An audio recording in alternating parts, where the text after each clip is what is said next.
going to be in position to each other. They're always going to change, add, and subtract elements. But those two elements together provide the definition for value or worth of what we're talking about. So what we need are real clarity on features, but we also need real clarity on price.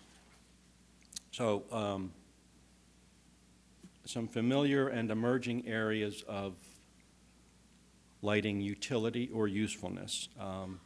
Visual aspect, such as comfort versus glare, performance criteria for color metrics and lumen metrics, functional aspects such as dimming or switching, aesthetic aspects such as luminaire form. Do you want long lines of light? Do you want boxes in the ceiling? Those are part of the aspects. Lifetime aspect, a 10-year warranty, 5-year warranty, lumen depreciation. Are we going to talk about lumen depreciation at 10%, 20%, 30%?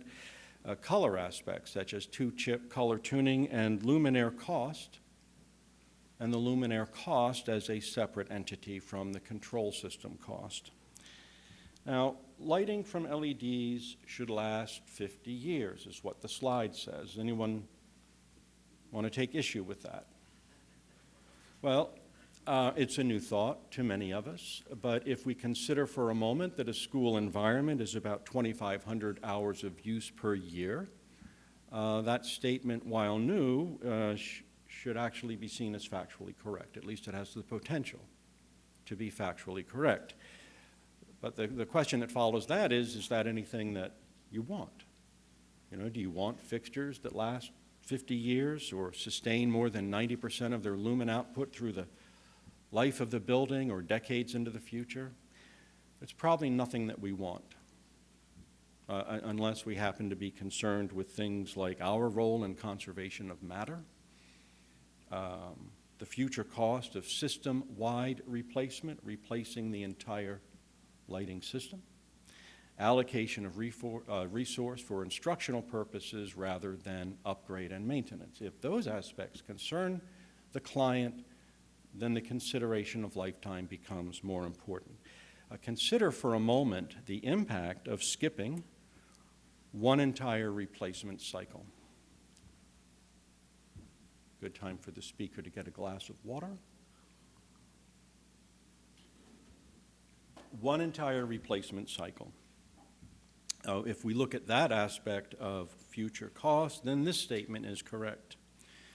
Two source, two chip, two LED, tunable white classroom luminaires are already a fraction of the cost of fluorescent technology. If you look at the lifetime horizon and you factor that into the decision of technology, it's already less expensive. So that's a fun statement to make. But let's look at it another way. The lines in the ceiling can have the same expected lifetime as the columns bearing the ceiling load. Lighting luminaires can become structural to the building. Now, we don't have to accept this line of thinking, but even if we don't, we're still going to use tunable white light. The reason we're going to use it is because we will prefer the environment that we create when we have that capability. And we prefer it because we are all at the same time cognitive creatures, biological creatures, and emotional creatures, and light intensity and light color impacts us in all of those different aspects. Now, I think we're all generally familiar with the marketplace where luminaire forms can be dimensioned down to a fraction of an inch. So here's what emerges now. Two things. One, we can tune or change the color of that light to be in greater sympathy or give us greater satisfaction with the surfaces in the visual environment. So there's a strong element of preference in that aspect. And secondly, we can change the light color and light intensity to affect or reflect occupant activity based on preference or schedule, or if you want to step into the centric lighting conversation, perhaps a time of day kind of modality and things like circadian. We know that lighting can cue behavior. We know that lighting can cue behavior in multiple ways. Adding tunable white to that conversation expands and deepens the opportunity to do that. So, this is what expands the conversation about the role of lighting in classrooms. That's why we think the study is important, and that's why we think the information is important to share. Now, learning is not a static subject. Obviously, there have been many, many different approaches to learning over hundreds of years and centuries. In the peer research, if you're familiar with that, from 2005, or the NYSERDA research from 2007, we sort of operated in a fantasy construct that actually seemed very real at the time. The construct was that learning happened in set spaces and in set times. Students would sit in chairs that were organized in aisles and rows. Teacher would be at the front of the room. There would be one projected surface, and you could designate where that was. So it was a very, very fixed environment, and in fact, that's really not the way we see the world. It asks the question, what is learning? I think a seminar always sounds better if I quote somebody famous, so I'll quote Benjamin Franklin, or I'll paraphrase Benjamin Franklin. Hey, Chris. Among others, noted that we learn best through experience. That is, we learn when we are actively engaged. So this is a great way to disseminate information. When you're engaged with something is when you have the best opportunity to actually learn something. When the individual chooses to engage, they are more apt to learn. Obviously, that process doesn't just magically happen in 600 or 900 square foot boxes, but that's a rather obvious observation. How does that impact the discussion of lighting?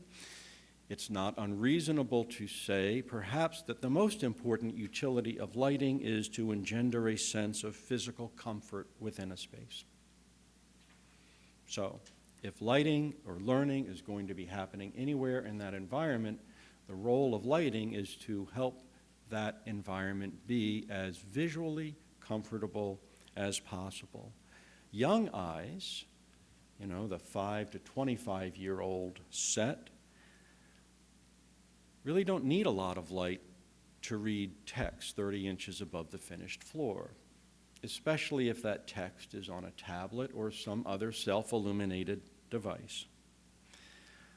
Conversation between individuals is highly important in that learning environment, and so vertical illuminance becomes a very important part of the conversation. It doesn't mean overly lit areas, it means paying attention to vertical illuminance on people from standing height to sitting height. It means glare-free environments. It means focusing on wall-mounted tasks as well as desk tasks, and light intensity and light color as appropriate to that location and that activity. Comfort also means understanding that reading may be self-illuminated. The focal distance for that could be short or intermediate, but nonverbal cues are very, very important. I'm sharing something. How is it coming across? I pick up some of that from verbal cues. I'm a speaker. Am I happy? Am I bad? These kinds of sharing processes that are so verbal are much more defined by our vertical illuminance than by our horizontal illuminance. So again, what is the role of lighting? In the classroom, it is as much supporting the vertical task of reading facial expression and body language as the horizontal reading of task material. It is also using light to direct attention and help change behavior. So, what have we talked about so far? Been bouncing over a number of different topics, one of which we said that we can talk about the quality of light by understanding its various uses or utilities. We've said that the value of lighting has increased for a lot of reasons in this transition or transformation to a solid-state lighting era. And we said that value is a dynamic of utility and price. So are there any questions at this point? Take a moment and, well, have we talked about price? Tantalizing, isn't it? Okay, what are some technology changes in the classroom? Well, large, highly reflective display panels. What's the role of lighting in that? Not to screw it up. That's the technical term. Minimize glare, avoid veiling reflections, support both verbal and nonverbal communication, sufficient light to take notes, occasionally read material. As we go farther and farther into the future, that material is more and more apt to be self-illuminated.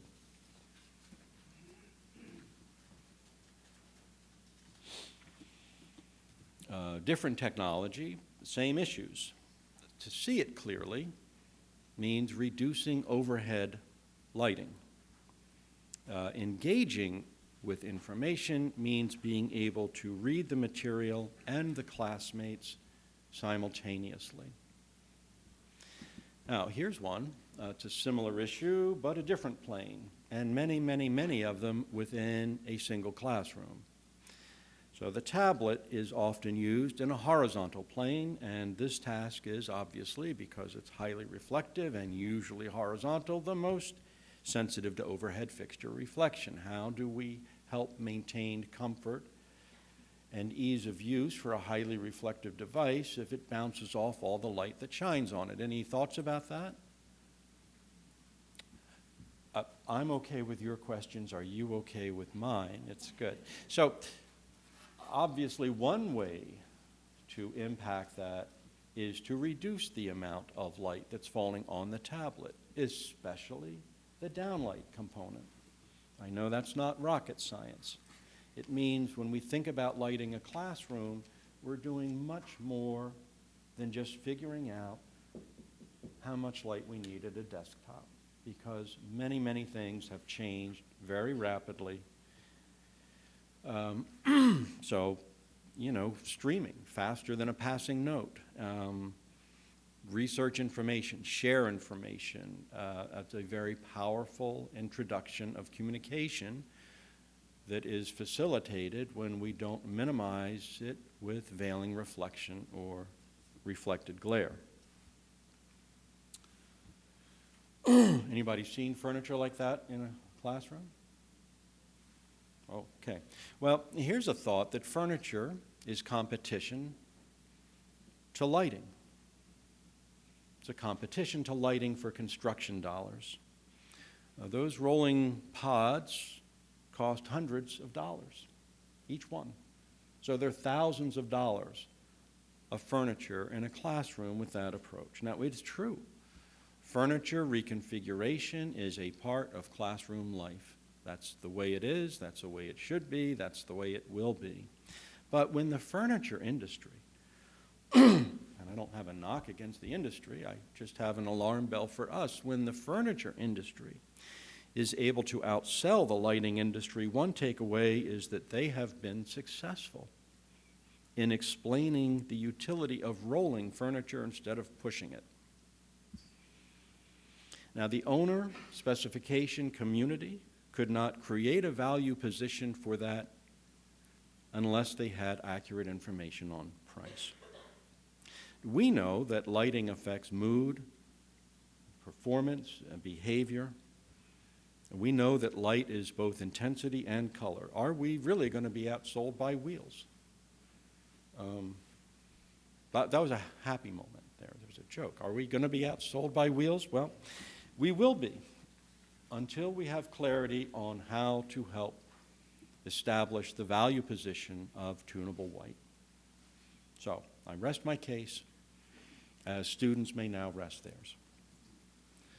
Okay, these are not very funny. Mark McMillan promised he would laugh at jokes, but these are worse jokes than normal. I'm sorry. They're just.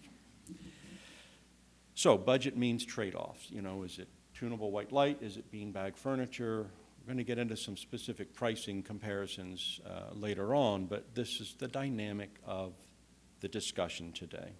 That's not the only element that concerns us in lighting a classroom. Whiteboards, and maybe one day I'll live in a world where every whiteboard has its light. But when we consider most appropriate lighting levels for visual ages under 25, or any visual age, most appropriate level for 25 to 65, you realize that there's not going to be enough ambient light to properly illuminate a whiteboard. And there shouldn't be enough ambient light to properly illuminate a whiteboard. It's a clear sign that we must be overlighting something if we've got enough light on the whiteboard from the overhead lighting. Lighting in the classroom of the future will always include luminaires which are specific to lighting whiteboards and separate controls for those luminaires. It's a question of focus. It's a question of attention. And it's also a question of energy. The focus attention is how we're wired. As you are probably familiar, we're wired to visually adapt to the brighter plane in our field of view. So if the whiteboard is brighter, that's what we focus on. That helps direct our attention to the whiteboard. It makes it easier to see what's on the whiteboard, and it's also a question of energy. The energy issue is not overlighting. You know, overhead lighting is great for horizontal, getting vertical illuminance on the people in the space, but we'll never afford the energy required to light boards with overhead ambient lighting, and I promised myself I wasn't going to make any political comments, so I won't make any. But even if we're energy independent, all I'm going to say is we just won't have the energy to avoid using whiteboard fixtures. And something else that's going to happen in the future, I'll be replaced. Part of that is because I keep repeating the same thing. But many, I'll do it again, many, if not most, of the horizontal tasks at desk height are self-illuminated today. And if they're not self-illuminated, they probably will be. So how much light do we need at the desktop is a dynamic of change. So again, providing a pleasant, luminous, vertically oriented environment is a huge element of design for lighting in the classroom.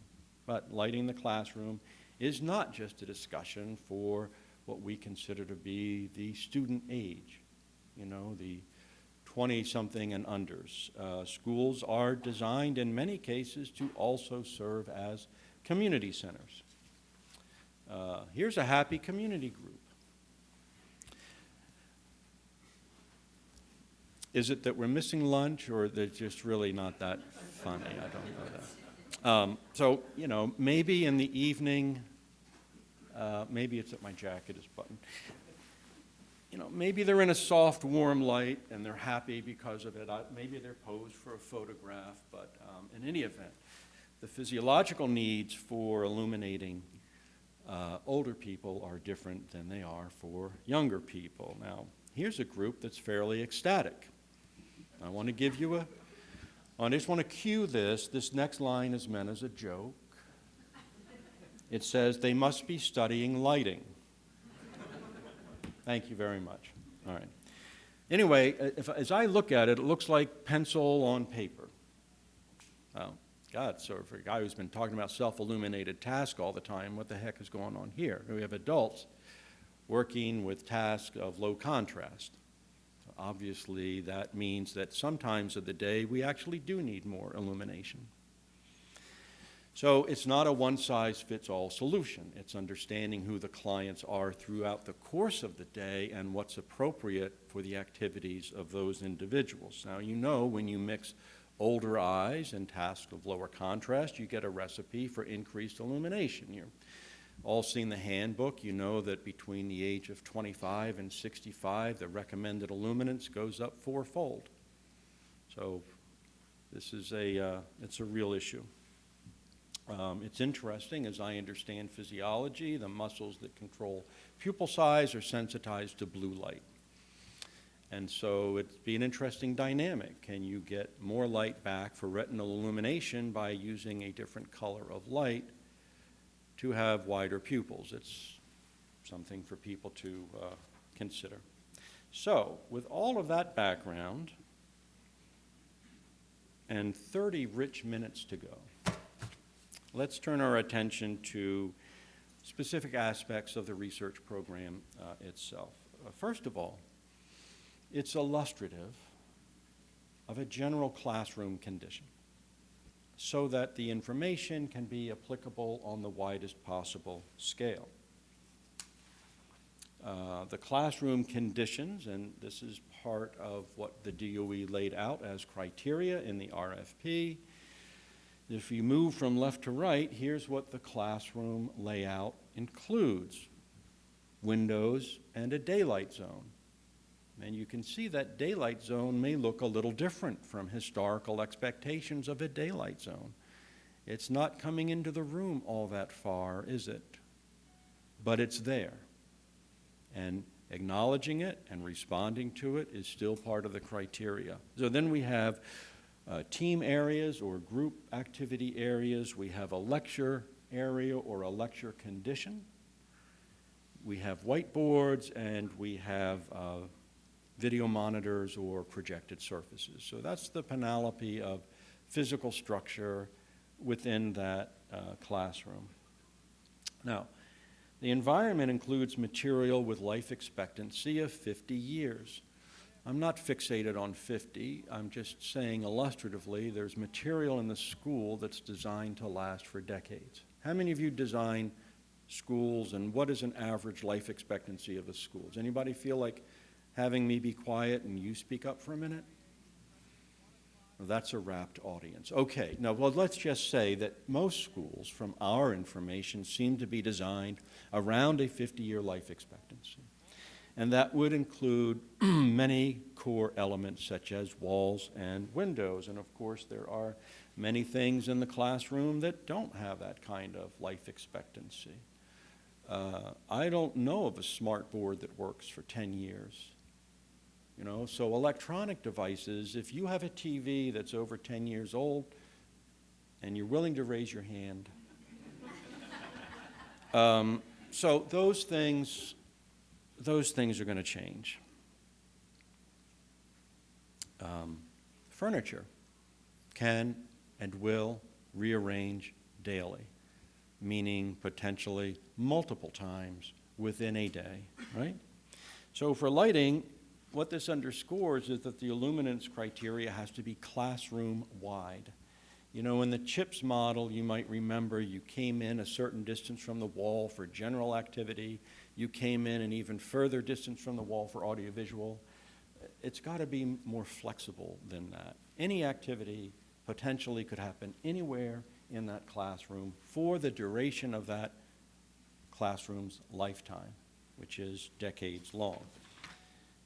And furniture can multiply. I want to cue another joke, so you're, you know, perhaps this is a biology lab. Does that get that? No, okay.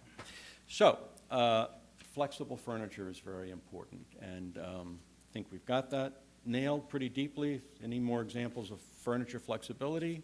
Okay, good. Oh, wait, there is one more. Sorry. One more example. Notice that while the furniture has moved, the windows have not. And the devices on the wall are also where they began.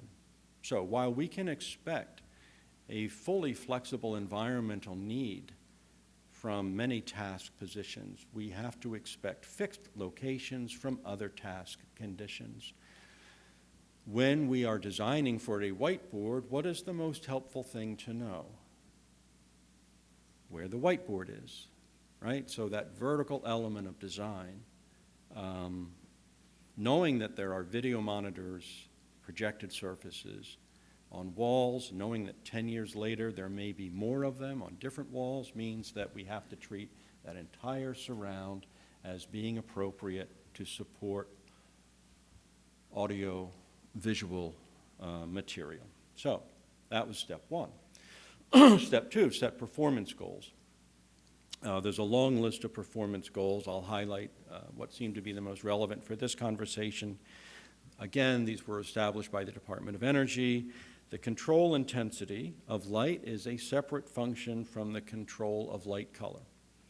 So you were going to have to build a system that had separate control for intensity and color. You had to build a system where that control could be or would be in the room itself and also connected to a building-wide control system. The illuminance targets are consistent. In fact, they're pulled right out of the 10th edition of the Lighting Handbook. So if you go to the handbook and you look at common activities, or if you look at the educational chapter and you go to the 25 to 65 column, those are the illuminance metrics that were set by the DOE. So average illuminance horizontal at desktop maintained, for example, was 40-foot candles, although in the language of the study it's 400 lux, but so it wasn't trying to say what can we get away with at 200 lux or 20-foot candles. It was saying that's a pretty robust amount of light, and that's what you want to work with. Also specified were some very specific metrics for efficacy of the luminaire, power, quality, flicker, and luma depreciation, both in terms of percentage and period of time. So the activities. The participating lighting manufacturer, in addition to the items listed, also hosted in collaboration with the lead research entity, focus groups. And those focus groups were comprised of every stakeholder except students. So teachers from kindergarten, elementary, high school, college, designers, administrators, everybody who would have some input onto this technology. Would it benefit what you do in the classroom? Do you like it? How and why? Were part of the focus group, and their contribution will be part of the published study. The results from performance, if you go back to the second criteria where there was set performance goals, the performance is verified by independent test process. So the data will be rich, and it will be accurate, and it will be independent. So let's take a look at some of those. Selecting the chip. The chips that were selected are commercially available. Had to be a solution that you could actually get your hands on at the end of the study. Two kinds of chips were selected, one in an 80+ CRI, one in a 90+ CRI. So if color rendering became an important criteria, you had that path if you wanted to follow that. 167 lumens per watt was the nominal efficacy of the chip itself in an 80 CRI cooler color temperature package. And LM80 data, because these chips are commercially available, LM80 data on chip performance is also available. You may be very familiar with slides like this, but I'll walk through it. Two color or two source tunable white uses two different LED chips. I'm glad you're all sitting down because I know that's a shocking statement. One chip in this case is 2700 CCT, the other is 6500 CCT, and you can see their performance characteristics on the upper slides there. You can look at the CRI, you can see what the R9 value is. The bottom slide is what happens when you combine those two in a control algorithm to replicate a 3500 CCT light. So that's the dynamic of tunable white. You raise one up, you lower one down, you get a wide range of colors in between those two set points. In the case of the 90+ chip, if you're familiar with TMI and the color distortion icon, the black circle represents the reference of white light as it travels through the color space.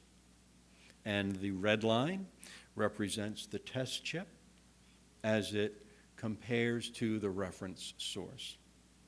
The fidelity, as it's spoken of in TM30, is 91. Now, this is a 90-plus chip, so if you were to look at CRI information, that would be about 94.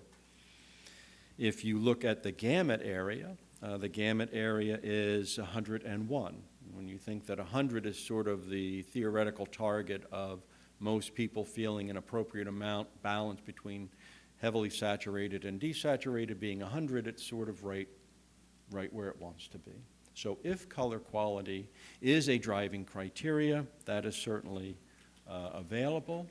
One other thing about the chip source and the package is that it allows itself to be used in a wide array of luminaire styles, which is certainly important because luminaire aesthetic was one of the utilities that we established for value in the beginning.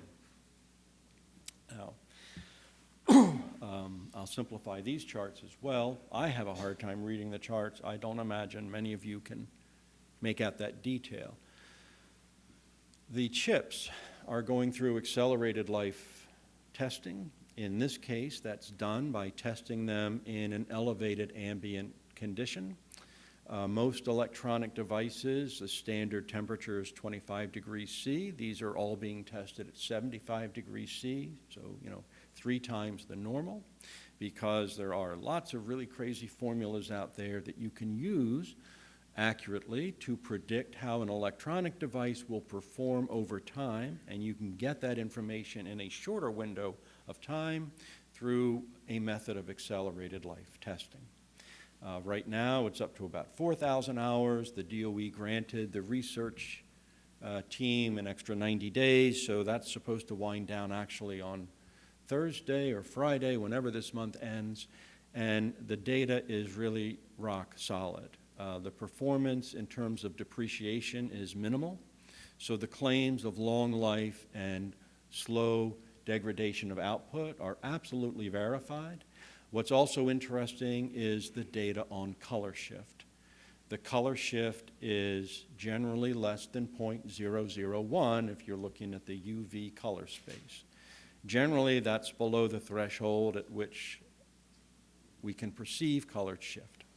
So it's very, very stable platform, and that's really good to know. The other aspect of it that we said happens with tunable white is you need a control apparatus. And that probably does want to become a separate item in the budget because control systems can run from very simple to very complex, and the price follows right along with that design choice. Diagrammed here is the control system used in this research, and so going left to right, you have the luminaires with 2 chips and drivers that can take 2 different input signals to drive 2 different chips. You have occupant sensors, you have a power center, a control interface, if you will. You have daylight sensors, you have a wall-mounted user interface, and you have a wireless app. So if you want to control it from your phone, that's one of the capabilities in the project. Room level performance. Okay, so let's just recap here for a second. The DOE selected the research team, established the physical and the performance criteria. The research activity has included selecting components, building luminaires and controls, extensive independent focus, and user feedback. That's the basis of the study. That's the basis on which the report will be written. So now the question is, what will lighting be in the classroom of the future? With a slight nod to that's an exaggeration, but what will the recommendations be that come out of this study? Well, daylight contribution may or may not provide significant amounts of light. This is an illustration of the simulated daylight condition. The numbers that you see in the circles are the illuminance contribution from that daylight. It's not a lot of contribution. Imagine, if you would, that the lights were turned off in that room and the amount of light you see ghosting on the whiteboard and the desktop is only coming from the windows. Second contribution is from the whiteboard luminaires.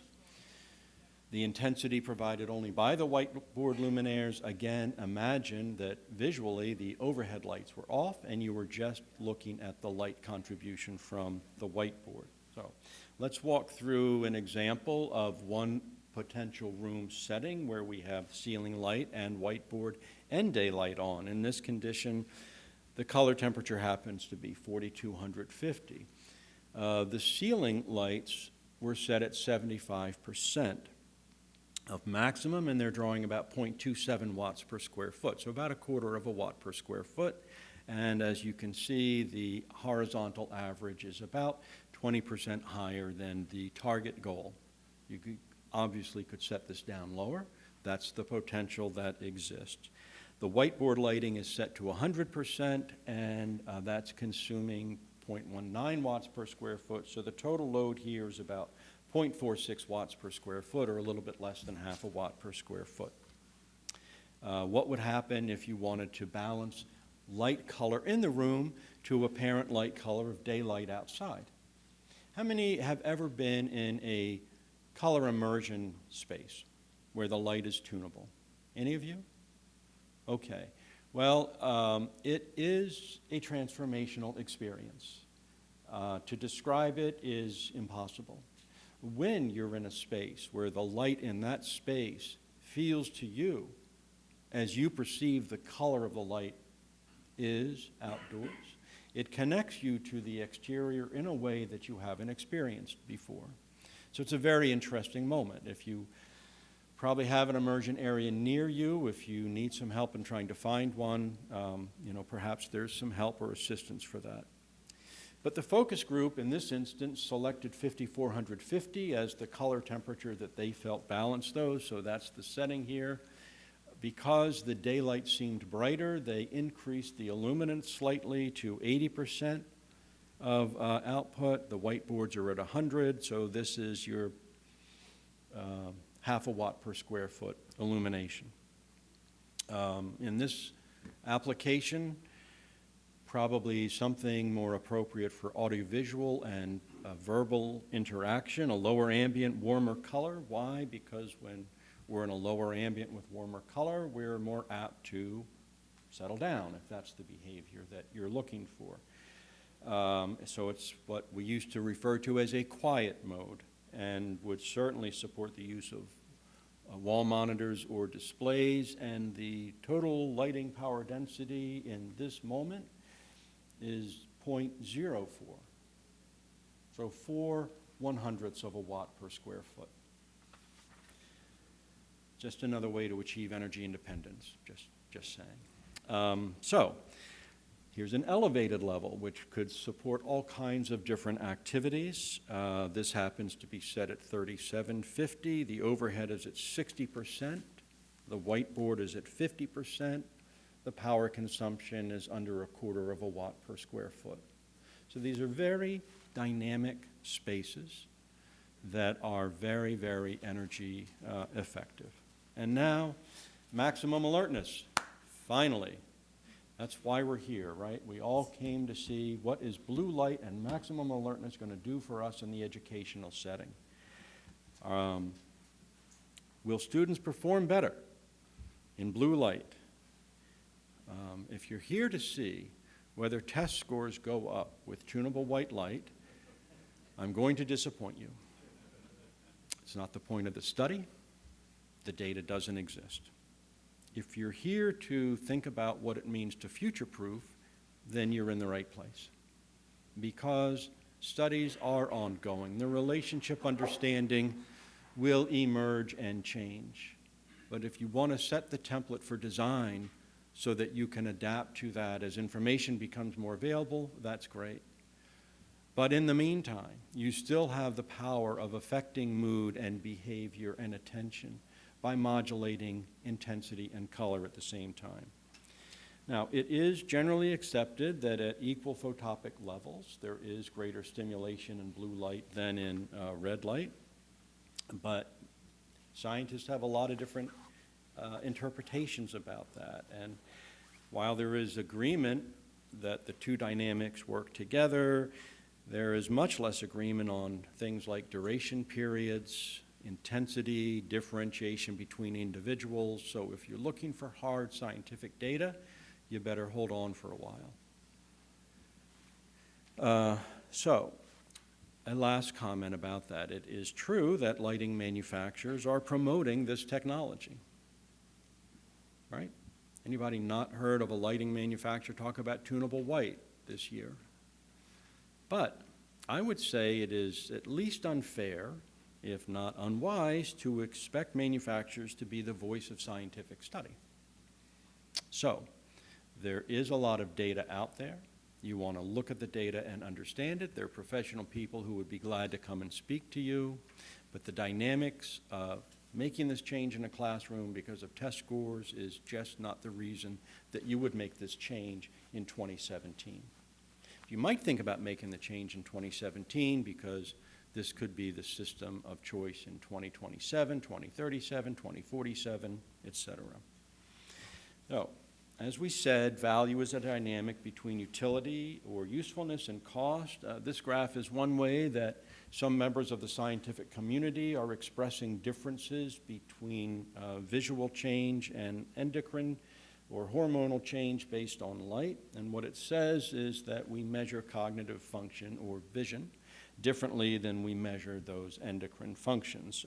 So the illustration is talking about melanopic stimulation or melanopic suppression, that the photopic reaction is different from the physiological reaction. So if we had an environment at 5-foot candles and we increase the intensity to 50, that would have a 10-fold increase in terms of our photopic illuminance. But in terms of something called an equivalent melanopic lux, it has over a 20-fold increase in its interaction with the physiology of the student. So it's not a science class, some of the data that's being used. So where are we in this study? Well, as I said, we're within days of closing out the extension by DOE to continue the accelerated life testing so that the data can be run as long as possible and still get the study out quickly. And I would imagine we could look forward to the research team and DOE publishing those results in the next 90 to 120 days. I think what we can say is we've accepted that the industry has already moved from comparing fluorescent technology cost to LED cost, right? I think we're in the LED era in lighting schools. The industry has also moved on from putting a single pole switch at the door to at least having a motion sensor and a daylight sensor within the control structure of the room. If and when the industry accepts that we can skip one complete replacement cycle in the life of that building, you can have all the bells and whistles you want in your lighting system. It's still going to be less expensive than what you were specifying 5 years ago.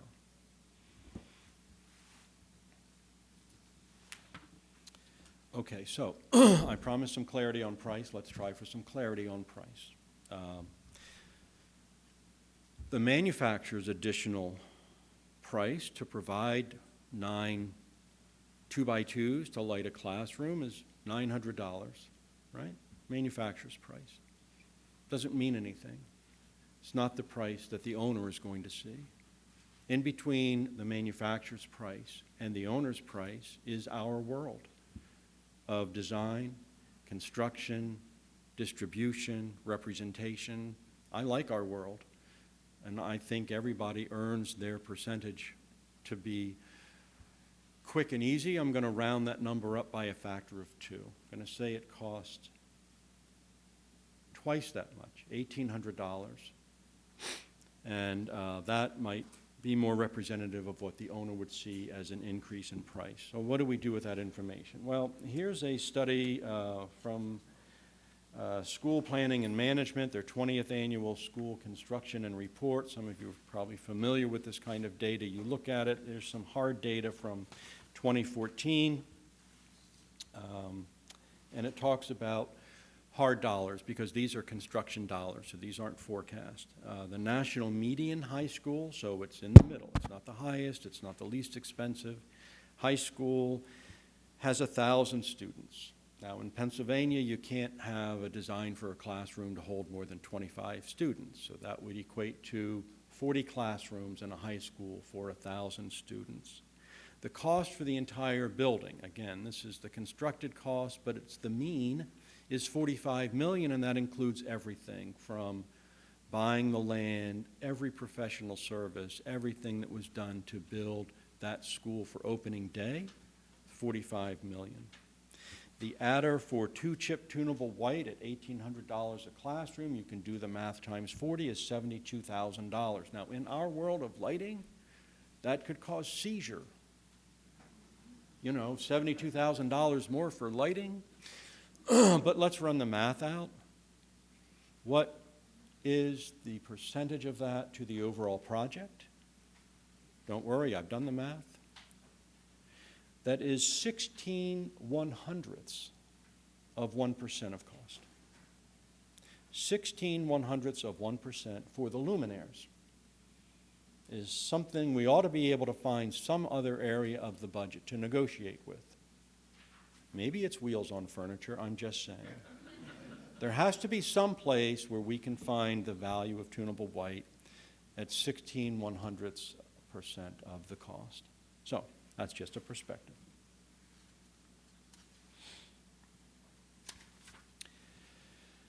Okay, we said that lighting for the classrooms technology is already here. Our habitual question is how to pay for it, and I think that's where your creativity comes in. You can't have a discussion of value unless you understand the price. You can't really talk to owners about benefit until you can create a value proposition. And so this is the news that I think everybody needs to know. Nothing has gone through change like this in any other industry in the last decade. LEDs provide a lot of value at a lower price. Tunable white completely changes the name of the game. It's already here. It's already affordable, it already has value, and it already has utility and purpose. So, any questions?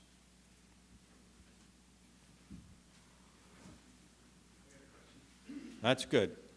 What's your thought on like blue light hazard as it relates to the classroom?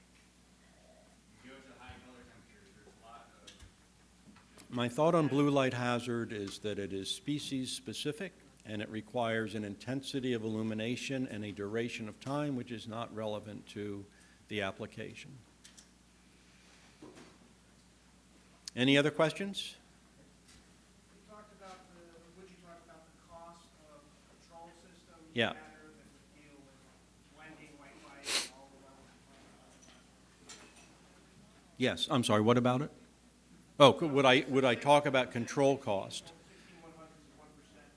I think that is a great question, and I am not a control manufacturer, so I don't really have data. There's some good control people out here, but I would say this when you study it, that there is already money being spent for controls in classrooms now. So just as we did with tunable white, you want to look at the delta. What are we already specifying? What is the adder to make this step?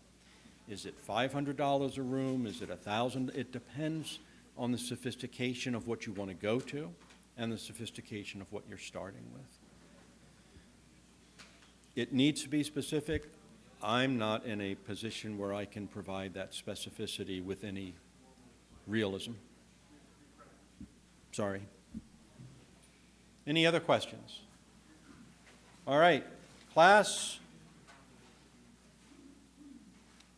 These are the research partners. Thank you very much. You're dismissed.